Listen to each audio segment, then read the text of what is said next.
देखिए स्टार्ट से कर रहे हैं एक बार। देखिए पहला क्वेश्चन क्या था कि farmer exchange wheat for the cloth.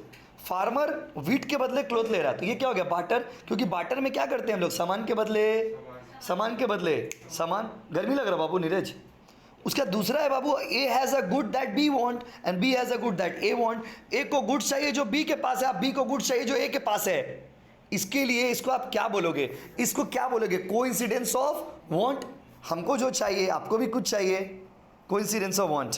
अब आते हैं 3 नंबर में बाबू। बोला वो कौन सा मनी है जो गवर्नमेंट अथॉरिटी उसको बैक करते हैं। वो कौन सा मनी है जिसको गवर्नमेंट अथॉरिटी बैक करते हैं, तो बच्चों आंसर होगा लीगल टेंडर मनी। जो वैलिड होता है वो लीगल टेंडर मनी है। कोई दिक्कत बच्चों? लीगल है तो जाओ बाबा, लीगल है तो लीगल टेंडर मतलब तो होता है देना, legal. Checks are the example of. बोला चेक को आप क्या बोलोगे बताओ, चेक कौन सा मनी है बताइए। चेक आपका लीगल मनी है, चेक आपका फिड्यूशियरी मनी है, चेक आपका फ्लैट मनी है। चेक को आप कौन सा मनी बोलेंगे बताइए, कौन सा मनी है बताइए। अब देखो आंसर में इंटरेस्ट नहीं है हम लोग को, ऐसा क्यों होगा, ऐसा क्यों होगा, इसको क्या बोलते, चेक को कौन सा मनी बोलेंगे, फिड्यूशियरी, लीगल, फ्लैट या नन ऑफ दिस। देखो फिड्यूशियरी आंसर होगा, बट सवाल है क्यों। आंसर से इंटरेस्ट नहीं, आंसर तो कहीं से भी कोई भी दे देगा, आपको मीनिंग समझना है। फिड्यूशियरी का मतलब क्या होता है माय डियर स्टूडेंट्स, फिड्यूशियरी का मतलब होता है, किसी को प्रॉब्लम नहीं ना ऐसे बैठे तो थक गए इसलिए तो फिड्यूशियरी का मतलब क्या होता है बाबू, फिड्यूशियरी का मतलब होता है ट्रस्ट ऑफ द इशूअर। आप चेक दे, सुनो, आप चेक दे रहे हो, क्या भरोसा आप गलत चेक दिए होंगे, क्या भरोसा आपका अकाउंट में बैलेंस नहीं होगा। तो चेक कहीं ना कहीं आपके ट्रस्ट पे डिपेंड करता है। तो फिड्यूशियरी शब्द का मतलब होता है एग्जैक्टली यहाँ पर हो गया, it's a kind of paper currency जिसका वैल्यू डिपेंड करता है सामने वाले के रेपुटेशन पे। फिड्यूशियरी मनी का मतलब होता है एक ऐसा पेपर करेंसी जिसका वैल्यू डिपेंड करता है सामने वाले के रेपुटेशन पे। आप जैसे एग्जांपल दे रहे, आप हमको एक चेक दिए और वो चेक हम लेकर के गए, बाद में पता चला कि आपका अकाउंट में पैसा ही नहीं, आपका रेपुटेशन खराब होगा ना जी। आपको पता है चेक डिसऑनर होने का मतलब एक बहुत बड़ा बेइज्जती होता है। चेक डिसऑनर होने का मतलब बहुत बड़ा बेइज्जती होता है भाई। क्राइम तो नहीं है, बेइज्जती हो जाता है। केस कैसे होगा, जाओ बाबा, नहीं है केस कर सकते हो रेपुटेशन के लिए, तो वो कर नहीं कर सकते हो आप, लेकिन जनरली बहुत आदमी को कुछ ओवर राइटिंग के कारण भी तो चेक बाउंस होता है। अच्छा सिग्नेचर, हाँ इनसफिशिएंट वाला तो एक रीजन हो गया, उसको लोग समझता है कि आप फ्रॉड कर रहे हो मेरे साथ। तो आंसर होगा फिड्यूशियरी, 4 का ए होगा बाबू, फिड्यूशियरी। वाई समझ गया ना, क्योंकि this depends on the reputation of the person who is issuing. अच्छा मनी, अगला क्वेश्चन में देखिए, अगला क्वेश्चन में बोला है मनी इज यूज्ड, क्वेश्चन बोला मनी इज यूज्ड, बोला मनी को यूज करते हैं हम लोग स्टैंडर्ड ऑफ डिफर्ड पेमेंट के लिए। ये बात ट्रू है, ये बात फॉल्स है, ये बात पार्शियली ट्रू है, ये बात इनकम्प्लीट है। पढ़ाई देते हैं money is used as a standard for deferred payment. Deferred payment मतलब होता है future payment. Future payments can be made using the money. Guys क्या कर रहे हो भाई, आंसर होगा ट्रू, ट्रू लव। कितना नंबर था बाबू, 5। रेडी, चलिए समझिएगा ध्यान से, हाँ क्योंकि समझना है, क्वेश्चंस वैराइटीज में आते हैं। In credit money the money value is less than commodity value. बोला क्रेडिट मनी में मनी वैल्यू जो है वो कमोडिटी वैल्यू से कम होता है। मतलब जब आप उधार में किसी को कोई पैसा देते हो तो उसका जो मनी वैल्यू है वो सामान का वैल्यू से कम होता है। मतलब मान लीजिए 100 रुपया का किताब है, हम आप हमसे उधार में ले रहे, तो क्या 80 रुपया में देंगे आपको हम? पगला वाला बात बोला, गलत है, गलत, फॉल्स फॉल्स फॉल्स। रोहिल, काजल, समझ सुनाई दे रहा बाबू, सब समझा रहे। अगर क्रेडिट मनी आप किसी को देते हो, जैसे आप हमको बोले कि भैया, क्या बोले आप, भैया आप हमको एक तो मोबाइल दीजिए, 500 रुपया का मोबाइल है। आप बोले भैया हम 3 महीना बाद पैसा दे देंगे, क्रेडिट मनी हो गया। तो क्रेडिट मनी में कमोडिटी का वैल्यू कितना था, 500, तो आपको क्या हम 300 देंगे, या आप हमको 200 देंगे, या 100 देंगे? गलत है ना, क्या है, यस, इसीलिए फॉल्स होगा। इकोनॉमिक्स इजी लग रहा है as compare to business studies. Business study में इतना बड़ा बड़ा कहानी का क्वेश्चन दे देता था, क्वेश्चन इजी रहता है, कहानी लंबा चौड़ा दे देता है लोग। नहीं बट इसमें तो केस स्टडी, देखिए इकोनॉमिक्स में केस स्टडी बेस करके देगा, मैं समझे। उसमें क्या हर क्वेश्चन में केस स्टडी था। लो बेटा हलवा कितना नंबर में बाबू बताओ।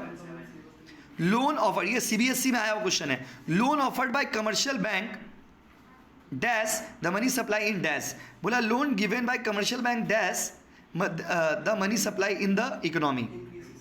अगर कमर्शियल बैंक लोन देता है तो मनी सप्लाई के ऊपर क्या इफेक्ट होगा। अरे गांव वालों सुनो, कमर्शियल बैंक जो पैसा देता है, इसी में तो रिकॉर्डिंग हो रहा। कमर्शियल बैंक जो पैसा देता है, तो कमर्शियल बैंक जो पैसा देता है उससे मनी क्रिएशन होता है, उससे लोन क्रिएशन होता है, उससे क्रेडिट क्रिएशन होता है। तो when the commercial bank gives the money supply increases. Yes और नो। चलिए हम रिकॉर्ड भी कर दे रहे हैं, आप लोग रिवीजन भी कर पाइएगा, भूल जाइएगा तो। आइए कितना नंबर में बाबू, 8 या 8? एक ही चीज है दोनों। उसके बाद आइए क्वेश्चन नंबर 8 तो हो गया ना जी। 9 में आइए, 8 पे आइए। बाबा केस स्टडी आ गया, देखो जिसका मुझे था इंतजार वो घर ही आ गई। देखिए 8 के बारे में दिया हुआ है। In the present COVID-19 times many economist have raised their concern that Indian economy में have to face a deflationary situation. Present कोविड-19 के टाइम में बहुत सारे इकोनॉमिस्ट ने कहा कि इंडियन इकोनॉमी को बहुत ही डिफ्लेशन फेस करना पड़ेगा due to reduce economic activities in the country. क्योंकि काम धंधा तो बंद हो गया ना देश में, तो काम धंधा बंद होने के कारण बोला है कि यहाँ पर जो है वो आपका इकोनॉमिक एक्टिविटी हम लोग का गिरेगा, इकोनॉमिक कंडीशन हम लोग का खराब होगा, तो शायद हो सकता है कि सामान सस्ता हो जाए। Suppose you are a member of high powered committee constituted by RBI. मान लीजिए आप आरबीआई के मेंबर है। बाबा देख रहे, देखिए अगला है, आप हाई पावर कमेटी का मेंबर है, आप लोग सब इतना ब्रिलियंट लोग। You have suggested that as a supervisor of commercial bank dash of money supply be insured by the Reserve Bank of India. मतलब अब देखिए कहानी क्या दिया है, लंबा चौड़ा स्टोरी लिख दिया है। बोला है कि बताइए आप क्या सजेशन दोगे, अगर आप हाई पावर्ड कमेटी का मेंबर हो तो आप मनी सप्लाई को क्या करने के लिए आप सजेशन दोगे। मनी सप्लाई का ऊपर रिस्ट्रिक्शन लगाने के लिए सजेशन दोगे, आपको मनी सप्लाई के ऊपर रिस्ट्रिक्शन लगाने के लिए सजेशन दोगे, या मनी सप्लाई को रिलीज करने के लिए सजेशन दोगे, या मान लीजिए ए या बी वैसे कुछ भी बोल सकते हो। क्या करोगे आप करने क्या मांग रहे हो बताओ।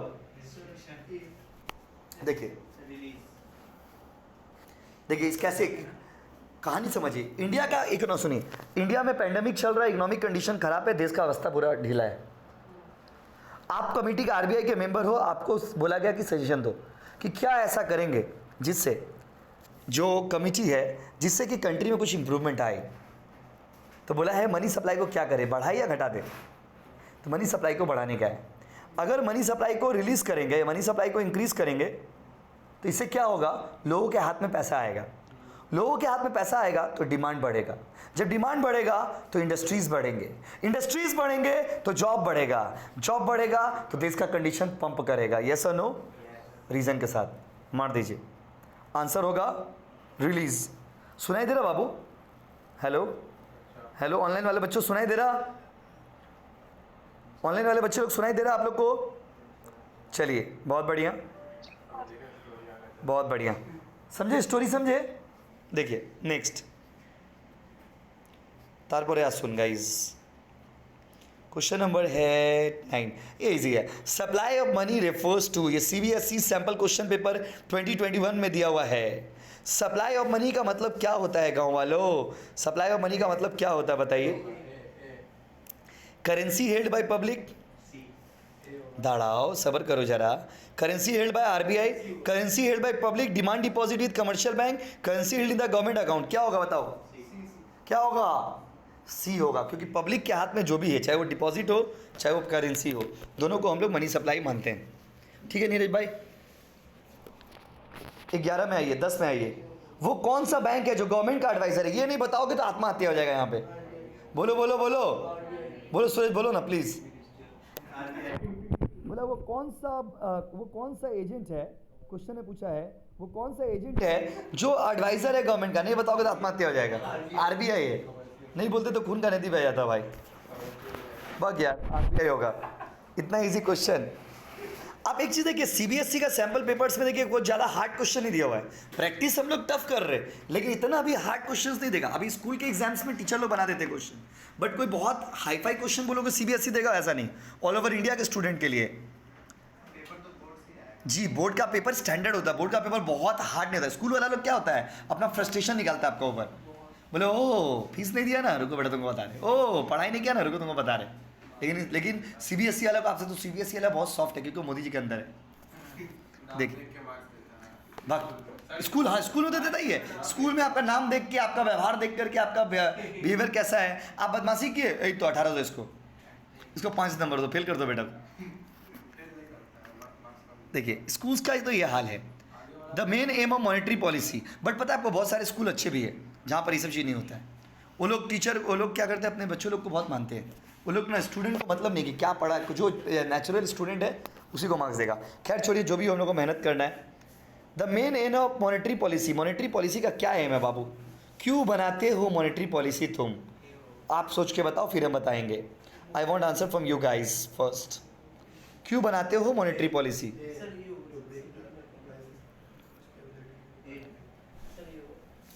To bring price stability in the economy, employment generate करने के लिए, ट्रेड सरप्लस के लिए, ज़्यादा रेवेन्यू कमाने के लिए। एग्जैक्ट आंसर होगा A, to bring price stability in the economy.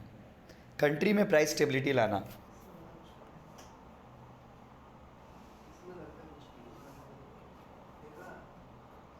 आइए,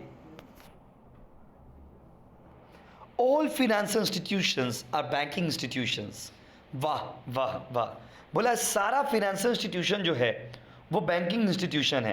बोला सारा फाइनेंशियल इंस्टीट्यूशन जो है वो बैंकिंग इंस्टीट्यूशन है। बताइए ये सही है क्या? ये सही है क्या? हर फाइनेंशियल इंस्टीट्यूशन बैंक नहीं होता है मेरे दोस्त। म्यूचुअल फंड भी तो होता है, एलआईसी भी तो होता है, जिंदगी के साथ भी, जिंदगी के बाद भी। आंसर क्या होगा? फॉल्स। पार्शियली ट्रू मतलब आधा सही आधा गलत। देखिए थोड़ा थोड़ा 13 में आइए गाइज, 13 में आइए, आइए बच्चों 13 में। 13 वाला बड़ा है भाई। बोला है राइट द करेक्ट पेयर। बोला सही जोड़ा मिलाइए ना। क्वेश्चन बोला सही जोड़ा मिलाइए ना, 13 में बोला है। बोला बताइए इसमें जो पर नहीं, सबको नहीं मिलाना है, जो सही है उसी को मिलाना। आप लोग मिलाओ तो पहले करके देखो। सी मतलब करेंसी, डी मतलब डिमांड डिपॉजिट, ई मतलब other deposit, net time deposit. C demand C मतलब करेंसी, डी मतलब डिमांड डिपॉजिट, ओडी मतलब अदर डिपॉजिट। ये ओवरड्राफ्ट डिपॉजिट थोड़ी होता है। देखिए तो C D D O D, क्या लग रहा है आप लोगों को? बताइए तो M1 कौन सा है, M2 कौन सा है, M3 कौन सा है, M4 कौन सा है? पढ़ाए थे। बोला M1 M2 M3 M4 खोजिए। M1 इसमें होगा आंसर, इसमें सही आंसर है बी का 2। C currency, demand deposit, other deposit, deposit with post office saving को मिला करके बन जाता है आपका। यहाँ पर बोला है ना, कहाँ गया? करेंसी है, डिमांड डिपॉजिट है, फिर आपका अदर डिपॉजिट है, फिर नेट टाइम डिपॉजिट है कमर्शियल बैंक के साथ। तो ये वाला आपका M1 M2 M3 M4। B वाला में देखिए करेंसी है, डिमांड डिपॉजिट है, अदर डिपॉजिट है। क्वेश्चन बोल रहा है कि आपको करेक्ट वाला बताना है, तो इसका आंसर होगा बी वाला। बी वाला देखिए currency, demand deposit, other deposit, deposit with post office saving, answer will be M2। ये तो फॉर्मूला है जो आरबीआई डिसाइड करता है, इसमें कुछ समझाने लायक तो है नहीं। M2 होगा M2। बी वाला ऑप्शन बी का 2। 13 में आइए, 13 का नज़र नहीं आ रहा भाई। 14 में आइए, 14 तो बताना होगा आप लोग को। Match the correct pair from the following, इसमें सबको मिलाना है, सबको। यहाँ पर मिलन का घर ही आ गया, यहाँ पर मिलन का घर ही आ गया। बताइए 14 का मिला के देखते हैं क्या आता है आंसर। देखिए 14 का मिलाते देखिए। लिमिटेड, पहले पढ़ते हैं, लिमिटेड लीगल टेंडर मनी। देखो जब भी मैचिंग वाला देगा ना, क्या करिएगा बोलिए तो? जो वाला आपको पहले पता होगा उसको पहले मैच करिए। बैंकर टू द गवर्नमेंट क्या हो गया? आरबीआई। तो डी का तो 1 होगा, ये तो समझ आ रहा है। यस वन होगा इस, अरे भाई लाइन बाय लाइन करते हैं। डी का 1 होगा, क्लियर है। पब्लिक का बैंक, कमर्शियल बैंक, सी का 4 होगा, क्लियर है। जो पहले इजी हो उसको मिला लो। डी का 1 क्लियर है, सी का 4 क्लियर है। और देखिए डी का इसका आंसर क्या होगा? इसका एग्जैक्ट आंसर क्या होगा? इसका एग्जैक्ट आंसर होगा डी का 1 हो गया, सी का हो गया हम लोग का 4 हो गया, आंसर होगा बी, सी वाला, ऑप्शन सी। ऑप्शन सी देखिए, डी का 1, सी का 4, बी का 3 और ए का 2। लिमिटेड क्या होता है? Coins. Unlimited tender, unlimited legal tender किसको मिला हुआ है? करेंसी नोट्स को। बैंकर टू द पब्लिक कौन सा है? Commercial bank. Banker to the government क्या है? आरबीआई। यस और नो? तो आंसर होगा बाबू 14 का सी। सुनाई दे रहा काजल और हम लोग का रोहिल कि फिर से बोले? सुनाई दे रहा कि फिर से बोले बच्चों? गांव से सुनाई दे रहा काजल रोहिल कि फिर से बोले? सुनाई दे रहा, ओके। चलिए अब आइए ना 14 में चलते हैं, 15 में चलते हैं। ये बेटा मिलाने वाला दे देता है ना, बोरिंग टॉपिक दे देता है। Currency authority, creator of money, issue of legal tender money, 3 he point है बाबा, ज़्यादा नहीं है। Thank God. क्वेश्चन 15 में आओ, 15 में आओ। 15 में बोला है, बताइए करेंसी अथॉरिटी कौन सा है हम लोग का? करेंसी अथॉरिटी कौन सा है बोले, वो बोला है क्वेश्चन में, बताइए। आप लोग भी थोड़ा बहुत बताइए। देखिए एक्चुअली बोला है, देखो एक्चुअली बोला है इसमें से, सुनो क्वेश्चन क्या बोला, इसमें से इनकरेक्ट खोजो। हाँ इनकरेक्ट खोजो। Currency authority, RBI, creator of money, commercial bank, issue of limited money, legal tender money, central government, तो सब सही है। इनकरेक्ट खोजने बोला तो इनकरेक्ट, देखिए ना, चूज द, और आंसर होगा डी वाला, all the pairs are correct, सब जोड़ा सही है भाई, इसमें गलत कुछ है ही नहीं। वाह, ठीक ना, हो गया। 16 में आइए बाबा। बोला है value of money multiplier dash with an increase in cash reserve ratio. बोला है value of money multiplier dash with increase in cash reserve ratio. देखिए कैश रिजर्व रेशियो से मनी मल्टीप्लायर का उल्टा रिलेशन है। उल्टा मतलब होता है इन्वर्स रिलेशन। इन्वर्स रिलेशन का मतलब होता है कि अगर वो बढ़ेगा तो ये घटेगा, ये घटेगा तो वो बढ़ेगा। तो बोला है value of money multiplier dash with the increasing cash reserve ratio, answer होगा डिक्रीजेस। उल्टा रिलेशन है दोनों का। जैसे जैसे कैश रिजर्व, जैसे जैसे रिजर्व बढ़ेगा ना, लोन का अमाउंट धीरे धीरे कम होता जाएगा। जैसे जैसे रिजर्व बैंक के पास, जैसे मान लीजिए बैंक कौन सा पैसा आप लोगों को देता है? बैंक आप लोगों से लेके तो आप लोगों को देता है। जैसे आप हमको मान लीजिए प्राची मेरे पास 1000 रुपये जमा की और अभिषेक हमसे लोन मांगने आया, तो हम प्राची का पैसा है ना आपको देंगे, लेकिन हम पूरा पैसा नहीं देता है बैंक। पढ़ाया था ना आपको, bank keeps with itself some reserve. Bank अपने पास कुछ पैसा रखता है रिजर्व। तो मान लीजिए हम बैंक अगर रिजर्व ज़्यादा रखेगा पैसा देगा कम, वही बात है। अगर रिजर्व का अमाउंट बढ़ेगा तो लोन का अमाउंट धीरे धीरे कम होता जाएगा। हे बाबा 17 में आओ भाई, 17 में आओ। 17 में बोला है कि इसमें से कौन सा सही है? इनकरेक्ट पूछा है, बोला इनकरेक्ट खोजने बोला है। M1 को नैरो मनी बोलते हैं, हाँ। M1 को नैरो मनी बोलते हैं, हाँ। M2 को मॉनेटरी बेस बोलते हैं ना। M3 को ब्रॉड मनी बोलते हैं, हाँ। इसमें गलत खोजना है, गलत गलत खोजना, गलत गलत कौन सा बोलो? बी वाला। हमको तो भाई बी लग रहा, बी का 2 मार दो, बी का ट्रू, बी का 2 मारो, बी का 2 मारे। अरे भाई ऐसा तो कोई टॉपिक ही नहीं पढ़ाया हमने आपको, M2 को मॉनेटरी बेस बोलते हैं। M1 में बोला है कि M1 क्या है? तो देखिए सबसे लिक्विड M1 होता है। M1 में 3 चीज़ आता है, पहले आपको समझा दें। करेंसी आता है, डिमांड डिपॉजिट आता है और अदर डिपॉजिट आता है। तो देखिए क्या बोला है, M1 equal to currency with public dash and other deposit with RBI. तो डैश में क्या होगा? डी मतलब डिमांड डिपॉजिट, ऑप्शन में है देखिए तो, हाँ demand deposit with commercial bank. 18 का बी ठंडा लाइए कि 18 का बी। एसी बंद कर दे क्या बच्चों? अब ठंडा आ गया, बाबा को स्वेटर अंदर पहन के आना होगा कुछ दिन बाद से। हाँ छठ पूजा के आसपास।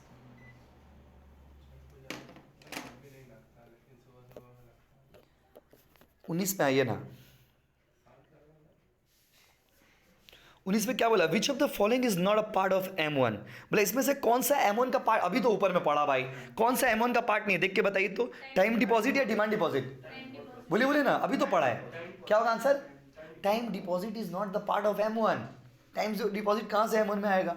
टाइम डिपॉजिट फिक्स एसेट का टाइप का होता है, फिक्स डिपॉजिट टाइप का होता है। बोला मनी मल्टीप्लायर इज, बोला मनी मल्टीप्लायर इज, किसमें पूछा है? 20 में पूछा है ना। बोला मनी मल्टीप्लायर इज, बोला money multiplier is equal to, money multiplier में क्या होता है? 1/CRR, उसका बोला है आपका 1 सुनाई दे रहा बाबू, 1/SLR, और बोला है आपका 1/LRR, और नन ऑफ दिस। अब आप सोचोगे भैया CRR का full form cash reserve ratio, भैया SLR का full form statutory liquidity ratio, भैया LRR का full form liquidity reserve ratio, liquidity reserve ratio. तो आंसर होगा 1/LRR। LRR में दोनों कवर हो जाता है, CRR भी और SLR भी। ठीक है, तो लिक्विड रिजर्व रेशियो बोलिए, लीगल रिजर्व रेशियो भी इसी के लिए यूज किया जाता है। लीगल रिजर्व रेशियो में कैश रिजर्व भी हो गया, स्टैट्यूटरी भी हो गया। कैश बोलने से खाली कैश, लिक्विडिटी बोलने से खाली लिक्विडिटी, इसीलिए इसको प्रॉपर्ली बोलने का है लीगल रिजर्व रेशियो, जो लॉ में लिखा हुआ है। 21 में आइए, बोला if LRR is equal to 2.5 what will be the value of credit multiplier. बोला अगर नहीं, बोला अगर LRR equal to 25% what will be the value of credit multiplier. देखिए 25% है ना, 25 को हम लोग 1 लेंगे, total value, let the total value be 1, तो 1/25 नहीं लेंगे, तब 1/0.25 लेंगे, तो 1/0.25 करिए, देखिए आंसर कितना आ रहा है? 4 होगा आंसर, मार दो भाई, 21 का 4। 1/LRR था ना जी, 1/LRR फॉर्मूला था, तो 1 का 1/LRR क्या होगा? 0.25, तो आंसर कितना होगा? 4 ना, आंसर होगा 4 कर दीजिए। मारे हो क्या 4? आ जाओ भाई 22 में। At a given point of time money multiplier is equal to 10 what will be the value of LRR। बोला अगर मनी मल्टीप्लायर 10 हो तो LRR का वैल्यू कितना होगा? थोड़ा अब इसको बोर्ड में करके दिखाना होगा बच्चों।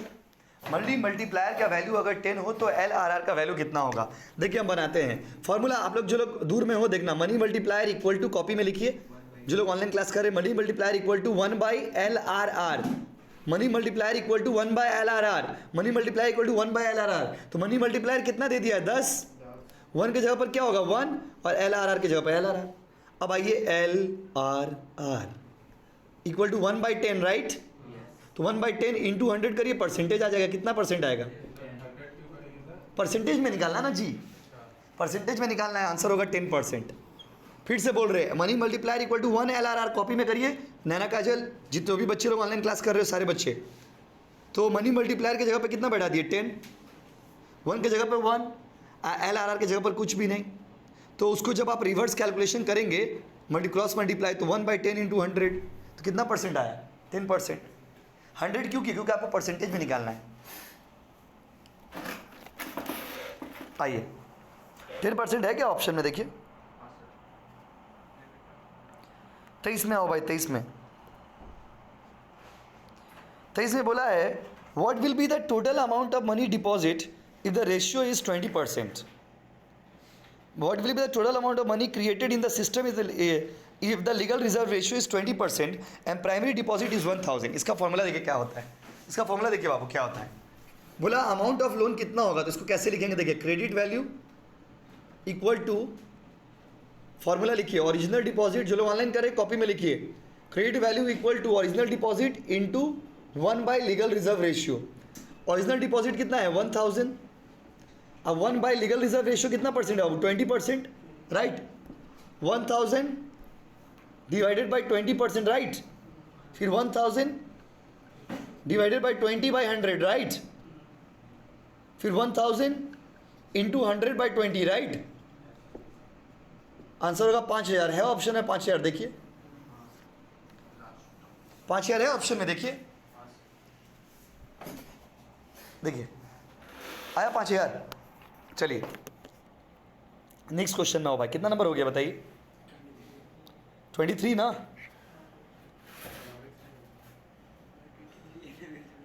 मंत्र मुख दीजिए सब। 24 में आइए, बोला है इसमें से which of the following money is considered as monetary base. 33 हो गया ना बाबू? तो बोला है इसमें कि इसमें से कौन सा मनी ऐसा है जिसको मॉनिटरी बेस बोलते हैं हम लोग, तो आंसर होगा M3। M1 को नैरो मनी बोलते हैं ना, आंसर हो गया M3। उसके बाद 25 आइए ना प्लीज, 30 क्वेश्चन तक करेंगे हम लोग। इसमें से कौन सा क्रेडिट क्रिएशन समझते हैं, लोन क्रिएशन, कौन सा लोन क्रिएशन का अजम्पशन नहीं है? Entire banking system is a single unit, पूरा बैंक जो है वो एक यूनिट है, राइट, ये सही है। बोला कौन सा नहीं है पूछा है। All transaction are done through bank, सारा ट्रांजेक्शन बैंक के थ्रू कर रहे हैं, क्वेश्चन में बोला है कि सारा ट्रांजेक्शन बैंक के थ्रू कर रहे हैं, ये भी सही है। कौन सा गलत है पूछा है। There is no saving in the economy, saving नहीं होगा तो पैसा जमा कहाँ से होगा, पगला वाला बात कर रहे। सेविंग नहीं होगा तो बैंक में जमा होगा पैसा, विचित्र बात कर रहे। सी होगा आंसर, सी। तो आंसर होगा 25 का सी, ओनली 3। 26 में आइए।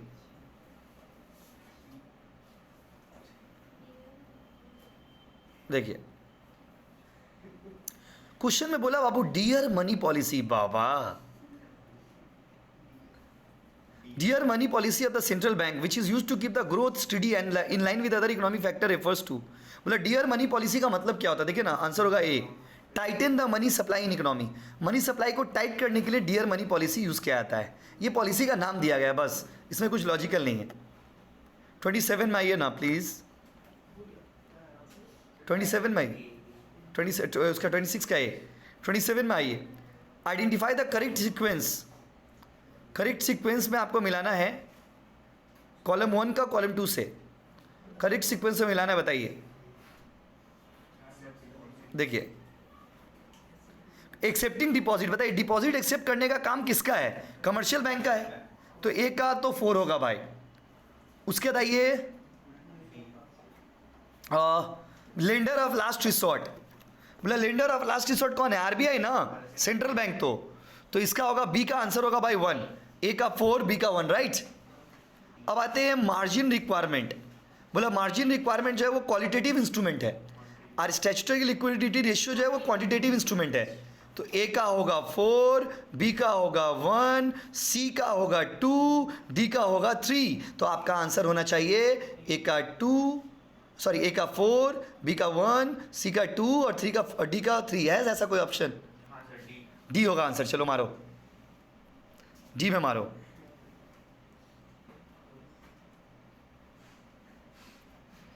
अट्ठाईस में आइए, इनकरेक्ट खोजना है आपको। Incorrect statement from the given below.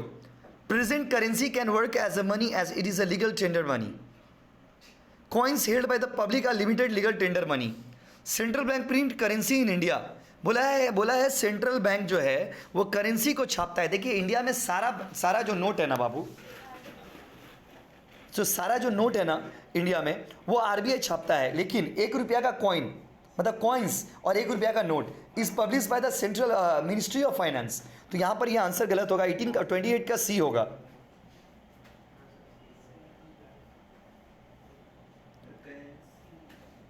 हाँ, करेंसी मतलब सिक्का पे देखिएगा आरबीआई लिखा हुआ नहीं रहता। आप देखना घर में आकर के, सिक्का पे आरबीआई लिखा ही नहीं रहता है, आरबीआई नहीं लिखा रहता है। 29 में आइए, क्रेडिट क्रिएशन किस पे डिपेंड करता है, इनिशियल डिपॉजिट पर, मनी मल्टीप्लायर पर, या दोनों पर? दोनों पर। अभी तो पढ़ाए थे सम्स, दोनों होगा। लास्ट क्वेश्चन करते हैं।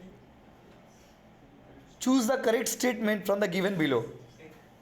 Commercial bank create credit out of primary deposit. ठीक ही है ये बात, ठीक ही लिखा हुआ है। तो money multiplier related to legal reserve ratio, सही है। Central bank is not authorise to maintain foreign reserve. Central bank of the country is not authorise to maintain foreign exchange reserve. बोला है इसमें से करेक्ट चुनना है ना। बोला इसमें से कौन सा आंसर ऐसा है जो सही है। इसमें आपका ए आंसर सही है, क्योंकि बी वाला तो इनडायरेक्टली रिलेटेड है और सी वाला भी जो आपका वो तो रिजर्व मेंटेन करता है। 30 का ए होगा भाई। ठीक है, चलिए और क्वेश्चन कर लेते हैं, अभी टाइम है।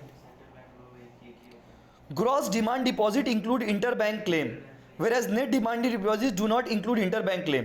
बोला ग्रॉस डिमांड डिपॉजिट में एक दूसरे बैंक के बीच में जो ट्रांजेक्शन होता है वो भी इंक्लूड होता है, लेकिन नेट डिमांड डिपॉजिट में एक दूसरे बैंक के बीच में जो ट्रांजेक्शन होगा वो इंक्लूड नहीं होगा। ये बात ट्रू है कि फॉल्स है? ट्रू है। 32 में आइए, विच of the following system of is followed by reserve Bank of India.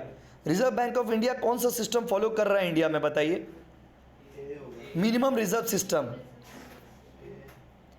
33 में आइए, सेंट्रल बैंक किससे डील नहीं करता है? स्टेट गवर्नमेंट से, सेंट्रल गवर्नमेंट से, जनरल पब्लिक से, कमर्शियल बैंक से? जनरल पब्लिक से हम लोग डील नहीं करते हैं। 34 में आइए, इजी इजी इसलिए कर ले रहे, जल्दी जल्दी हो जाएगा। 34 में आइए, Indian legal reserve ratio is set by commercial bank. False, नालायक, आरबीआई बनाता है, धूर बना रहा हम लोग को। Who regulate money supply? Money supply कौन रेगुलेट करता है बताइए? आरबीआई। 35 का B, central bank prints currency in the country. False, central bank नहीं, सेंट्रल गवर्नमेंट। यहाँ पर देखो, करेंसी नोट मतलब हो गया सिक्का, नोट्स मतलब नोट्स, समझे? हाँ, पेपर मनी बोलते हैं उसको। सेंट्रल बैंक का, इंडिया का सेंट्रल बैंक का नाम है RBI. Every country has its own central bank. 37 में आइए, the central bank is the sole supplier money in the economy. हम लोग का देश में पैसा छापने वाला एकमात्र अथॉरिटी आरबीआई है। ट्रू या फॉल्स? बोला है क्वेश्चन में, देखिए क्वेश्चन में बोला है सोल सप्लायर है क्या? बोला है सोल सप्लायर है क्या? फॉल्स। अभी तो तब से बोल रहे, सेंट्रल गवर्नमेंट भी तो पार्टनर है। सेंट्रल गवर्नमेंट सिक्का छापता है ना, सिक्का और 1 रुपया का नोट सेंट्रल गवर्नमेंट छापता है, मिनिस्ट्री ऑफ फाइनेंस। तो इंडिया में 2 अथॉरिटी है। फॉल्स होगा जी। 38 में आइए, विच ऑफ द 40 तक करते हैं। Which of the following reserve is kept with the commercial bank? कौन सा रिजर्व कमर्शियल बैंक को रखना पड़ता है? सीआरआर, एसएलआर या बोथ? तो कौन सा? एक मिनट, सॉरी क्वेश्चन बोला which of the following reserve is kept with the commercial bank? Commercial bank खुद के पास रखता है SLR, statutory liquidity ratio. CRR आपको आरबीआई के पास रखना पड़ता है।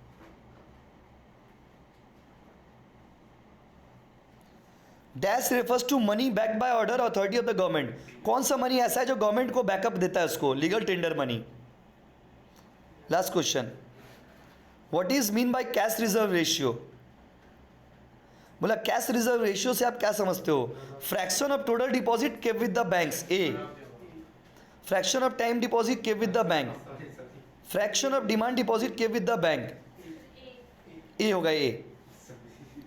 यहां तक करते हैं बाबू।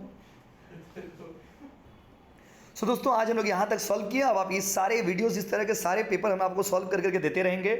और आप लोग वीडियो को शेयर करिए ज़बरदस्त तरीके से, और सब्सक्राइब जरूर मार दीजिएगा। Thank you everybody. पेपर को हम लोगों ने सॉल्व किया है। नेक्स्ट डे फिर अगला चैप्टर करेंगे, ठीक है? और आपको कोई भी डाउट हो, कोई भी क्वेश्चन हो, कमेंट सेक्शन में ड्रॉप कर दो भाई।